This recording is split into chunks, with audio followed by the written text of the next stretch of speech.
Hello, and welcome back to the Casual Leader Podcast, your weekly dose of the real talk for people building real businesses and trying not to lose their sanity along the way. I'm your host, and today we're going to be talking about the myth, the legend, the one and only work-life balance. Just saying, it feels like we were scammed a little bit, right? We've all heard it before. We've all been sold on it. The idea that if you just plan better, get up earlier, or master your productivity hacks, you will magically create a serene separation between work and life, a perfect little balance. But here's the thing that most people don't want to admit. Work-life balance is a lie. A big, fat, juicy lie. And worse, chasing it might actually be making things even harder. In today's episodes, we're breaking down why the work-life balance myth doesn't serve the most business owners, builders, or leaders, where the term came from in the first place, how the science behind it has evolved, and what to aim for instead. So let's get into it. So where did work-life balance came from? The actual phrase might feel like it has been around for ages, but it actually only entered the popular use in the 1980s. Originally, it was used to describe the growing tension between work and personal life, especially for working mothers juggling career and caregiving. But even earlier, if we look back in the 1960s and 70s, researchers were calling it a work-family conflict. It wasn't really inclusive, it was framed just as an issue, just for women, instead of recognizing that everyone has a life outside of work. By the 1990s, the conversation has shifted. The phrase work-life balance became a mainstream workplace goal. HR departments began introducing flexible working hours, parental leave, and employee assistance program. But even with the best intentions, the message stuck. You should strive for a perfect, down in the middle, 50-50 balance. Spoiler alert, it never really worked that way. The problem with balance is that on paper it sounds absolutely fantastic. But the term balance sets up an impossible expectation, as if you can divide your brain, your energy, and your emotions perfectly down the middle. I mean, you can if you work at Lumen, but that's not for the rest of us. On average, people wake up around 6 a.m. Then let's say you take 2 hours for yourself, then you commute to work and you start your workday. From 8 a.m. until realistically 6:37, you're either at work or commuting to and from work. Then you have about 3 hours left to enjoy your personal life while getting through your chores, your long to-do list, and everything else. You have about 5 hours of actual life every day. Is that really called balance? And I mean, let's face it, if you want to go down the path of being an entrepreneur, balance does not exist. It doesn't really exist for anyone, really, but especially if you're trying to build a business from the ground up. If you're a founder, builder, or someone who cares deeply about what they do, work and life will have to be deeply intertwined. And here's why. If we look at the science and the lived experience, it's kind of pushing us to rethink the concept. If you look at all the research that has been done in the last few years, you can see that productivity tanks after 50 hours of work a week. Stanford research shows that productivity drops sharply after 50 hours and collapses altogether beyond 55. So that 70-hour badge of honor is not really helping. Plus, if you don't really get enough rest and sleep, your brain functions the same as if you would be a little bit drunk. You have the same brain power and decision-making skills, and we all know how great those decisions can look like after a couple of drinks. On top of that, burnout is real. Especially in founders, multiple studies have linked founders' burnout with lower decision quality, brain fog, lower team morale, and ultimately startup failure. Downtime is not lazy. It's just a cognitive fuel that actual neuroscience shows where your brain needs some of it for its best problem solving and creativity to happen. It happens when you're not working, when you're not using it at full capacity. Remember that shower idea? That's your brain default mode doing its best work. I remember having dreams where I would solve a bug or just come up with a whole new better solution for my problems altogether. I used to love just like waking up and straight get into it.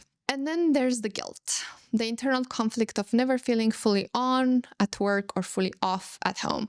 It's a psychological tax of trying to walk a really tightrope that didn't really exist in the first place.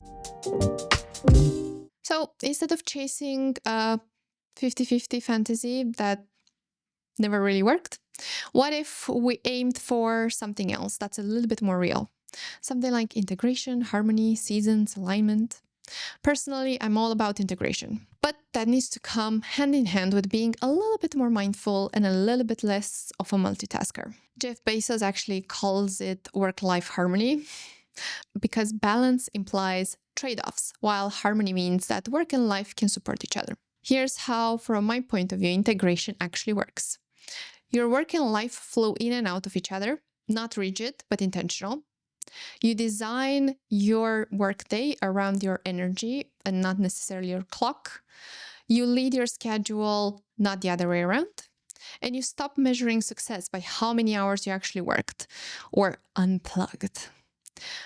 But more you measure success more by how aligned you feel across both spheres, personal and professional. For example, I used to not move from my chair for 8 to 10 hours at a time because I was in back-to-back meetings. And lunch, you guessed it, it was a 5 minutes inhaling food exercise before my next meeting, which, yes, I was 5 minutes late. So I was feeling like I was always playing catch up with everything in my life. Now I know how to have a one-on-one lunch, or still take a call but have a walking meeting for the next one. I integrate my needs and wants, both personal and professional, around one another. And if you look at the work-life balance myth, is that we also have this old ideas tied to it of how things should look like instead of looking around and reflect on what we actually want to do and how to go there. For example, an old idea is that you clock out at 6 p.m. every night. An integrated, a newer idea that actually works with real life is that sometimes you're just going to have to work longer hours. Sometimes you're going to have to work weekends. Sometimes you're just going to have to keep going. And that's okay, because other times you can wrap up early and just go for a walk. If you ask me, that's the real balance, if you will. And another old idea would be that you have completely separate work and personal life. Well, an integrated idea is that we're all humans. So talk to your partner about your business goals. Let your team know that you've got family time blocked off, and vice versa. We're not robots, and it's important to share your human life with your team and the other way around. Because when challenges happen, a crisis at work or a personal curveball, you'll be in a stronger mental position to handle it because you haven't been neglecting your foundations. And you can also be there to support your team better if you're leading from a human perspective. Another old idea is that balance is about managing your time. The reality is, in the integrated version, is about managing your energy and your bandwidth, which will then be reflected in your time and calendar. Entrepreneurs like Arianna Huffington and the former CEO of LinkedIn embraced healthier rhythms after burning out. Huffington collapsed from exhaustion in 2007 and now credits prioritization and sleep and well-being in general for better business clarity altogether. The ex-LinkedIn CEO added buffer time to his calendar so he could think, not just do, and called it his best leadership move ever. As for me, my first burnout came in my early 20s when I ended up at the emergency room at St. Mary's Hospital in London, thinking that I was having a full-on stroke. Turns out the nurses and doctors there already heard about burnout at the time, lucky for me, and they asked if I'm working for a tech startup by any chance. Now I'm still flirting with burnout, don't get me wrong, here and there. But it's in my nature to go from 0 to 100 really fast. So I'm very much aware of that. And I've also built the toolkit to keep me on track and to keep track also of the early symptoms of burnout. From all our research and experience, we actually came up with a framework for a healthy work-life integration. Not balance, integration. And it's actually a very simple 4-step framework. Number 1 is naming your season. It's really important to call it as it is. So are you in a growth sprint? Are you in a hiring push? Are you in a rest phase? Are you trying to scale your business? Are you trying to climb the corporate ladder? Actually articulate what are you trying to do, because that's going to dictate everything else. Alignment starts with awareness. And look, the reality is if you're looking to scale your business, your team, your skill sets, then work will take most of your time and life, realistically, for the next few years.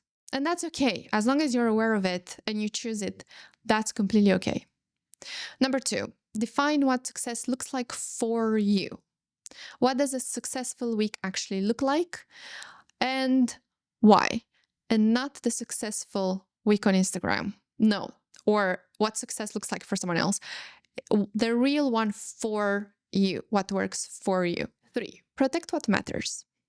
Block your non-negotiables, your workouts, your time with loved ones, your rest time, with the same intensity as you would block a really important meeting.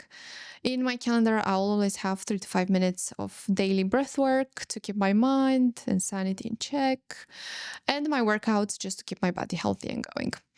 I'm absolutely horrible at sticking to our date night every time, but that's something that I'm becoming more and more strict about and better at. And you know what? It's okay. It's completely okay if things are work in progress. The more you're trying to stick to it, the easier it's going to be to develop that muscle and be very clear on what you're trying to do. Number 4, and this, I think it's one of the best things that you can do on the long run. Reflect weekly. Look at what gave you energy that week and what drained you. What needs to be adjusted for the next week? Restorers and depleters, especially as a founder, are pure gold. Understanding what depletes your energy is crucial, so you know who to hire first. Reflect where your energy, focus, and attention went every week. I usually have a Monday morning 30-minute time slot in my calendar to look back at the week and do better for the week to come. It's pretty simple, right? Being aware of where you are in life and being clear on what success looks like for you will then help you protect your non-negotiables, and it will make it easier to keep reflecting and tweaking on what's working and what's not. What's giving you energy and what's draining you. We also have a few science-backed strategy to help you out with everything else. First of all, you know it, boundaries. Boundaries with intention. Whether you're a natural integrator or segmenter, decide where your off switch lives and try to stick with it. If you're off for 5 minutes while having a snack or a coffee, then be off for 5 minutes. Trust me, those 5 minutes will make a difference. Build flex into your day. When I'm saying flex, I'm saying like flexibility into your everyday. If you're starting work at 6 a.m., but you might need a nap at lunchtime, do you know what? If that helps, do it. Do you need to do a school run between meetings? Do it. Do you want to cook and have dinner with your family, but also you need to jump on a Zoom call at 10 p.m. your time? That's fine too. Flexibility is a superpower, and knowing how to balance the two, work and life, and intertwine them and integrate them so it works for you, not against you, that's the biggest thing. On top of that, just use your brain cycles. Your creativity peaks after rest, and your strategy brain likes the white space. Give it what it needs. For example, I do my best focus work in the first half of the day or really late at night, and I do mean late, after midnight. So that means that sometimes I'll just start a little bit later the next day. Another thing is to delegate and protect your energy. Founders who build support systems in life and in business make better decisions and stay in the game longer. So really look at what takes energy and time away from you that can be outsourced, delegated, or shifted altogether. 2 examples that come in mind here is that 1, in my career, I've always built time in my calendar for my mentors and leadership training, as they've been an incredible support for both my career and business in general, 10 times. It's 10 times more than anything that could have helped me. So I'll always have it as part of my support system. I always say that 30 minutes with the right mentor will solve all your problems and make you feel like you can conquer the world. The second example is that when you start leaning into your career or business, work will just take over a lot more in your personal life. And that's okay. I remember when I was working from Monday to Sunday, 12 to 14 hours a day, I just did not have time to sleep, not to mention to do anything else. So I've hired where I could and I've recruited where I needed, outsourced and built a team that would help with cooking, cleaning, homework, shopping, whatever that might be. Focus on genuinely spending time and the little time that you have with your loved ones and have some quality, genuine connections. You won't be able to accelerate your career or business by trying to do it all, and you'll just end up running yourself into the ground. And trust me when I say this, it's an expensive ground to be in, physically, mentally, and financially. All right, that's a wrap for today. And remember that while work-life balance sounds lovely, it's outdated and a big fat lie. There's a reason why everyone's talking about it, and yet no one has ever really fully achieved it. If you take anything from this episode, is that what we now need is healthy, not burned out, flexibility, not rigidity, integration, not separation or balance. Your business doesn't have to come at the cost of your health or relationship, and your personal life doesn't have to be a secret side hustle that no one knows anything about. Your challenge this week is to name your season, where you are right now in your life and in your career. Define what success really looks like for you, not for anyone else. Protect one piece of your personal life, like it's an important client meeting, and reflect on your week and adjust accordingly. Try those 4 steps, and I'm sure you're going to get a lot of use out of them. Tag a founder who needs to hear this. Let them know that they're not broken or alone.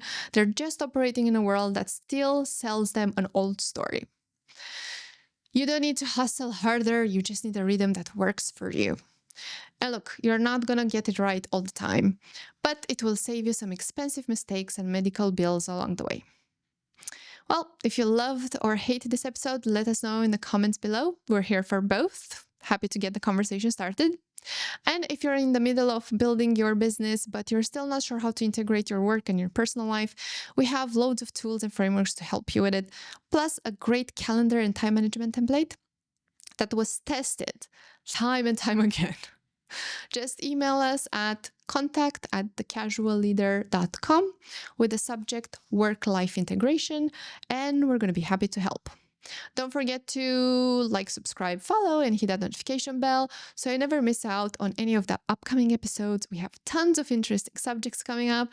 Plus, join our community on our website, thecasualleader.com, to keep the leadership going and connect with fellow casual leaders just like you. For any resources, toolkits, and guides, feel free to check out thecasualleader.com. And until next time, keep being you, lead authentically, lead clearly, build smarter, and remember, everything starts with you. Start casual, keep going, keep growing. Bye!